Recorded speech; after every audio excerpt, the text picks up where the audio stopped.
I should tell you that I wrote this in another voice, and so rather than read just the excerpt, I'm going to read the first paragraph of the short story called "In the Land of the Sky," which is what the Chamber of Commerce always calls Asheville, to get you oriented to the excerpt. The name is Fulton Fanning. I'm a retired accountant, CPA. I'm not talking about science fiction or building a time machine. And I'm sure that other people must feel something like I do. How else do you explain the attraction of historic places like Thomas Wolfe's boyhood home or Biltmore House, right here in Asheville, where I live now? Every year, for example, hundreds of thousands of people pay good money to wander through the limestone chateau and walled gardens of the Vanderbilt estate. What do you suppose they're hoping will happen to them? What are they looking for? Well, my protagonist decides to go to the Thomas Wolfe House.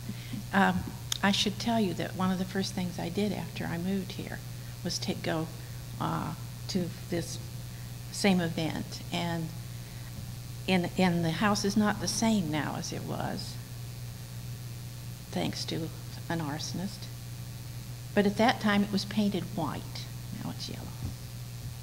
This Saturday, my interest in historical places draws me out into the sunny afternoon. I decide to visit Thomas Wolfe's home, the boarding house his mother ran, which he called Dixieland in his first novel.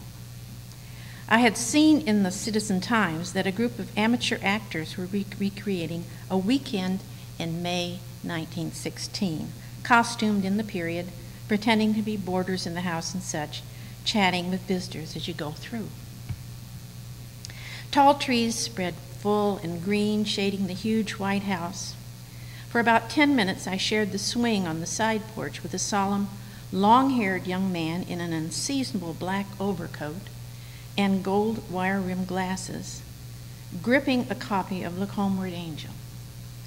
We glide back and forth in a leisurely arc, waiting our turn to be part of a tour group. Half a dozen other young men and women in jeans and T-shirts lean against the clapboard wall or sit on the porch railing waiting too.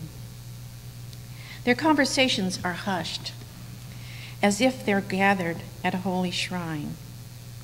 I remember then how I was drawn to Wolfe's tortured Eugene Gant when I was in college and assigned to read Look Homeward, Angel. How I felt, "Oh, lost and by the wind grieved ghost, come back again," when my mother died at about the same time. That moment, rocking gently in the Wolfe's porch swing, I'm shocked at the intensity of my longing for her. I fumble out my handkerchief to cover the sudden and embarrassing tears. Never in the 35 years since her death have I missed my mother so keenly.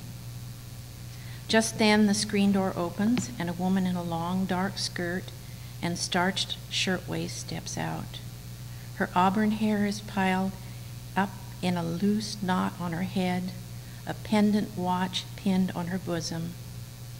She reminds me of a sepia photograph in the family album of young Agnes Mary Fulton, chaste and deliberate, not yet my beautiful mother, when she was teaching in a one-room country school years before she met my father.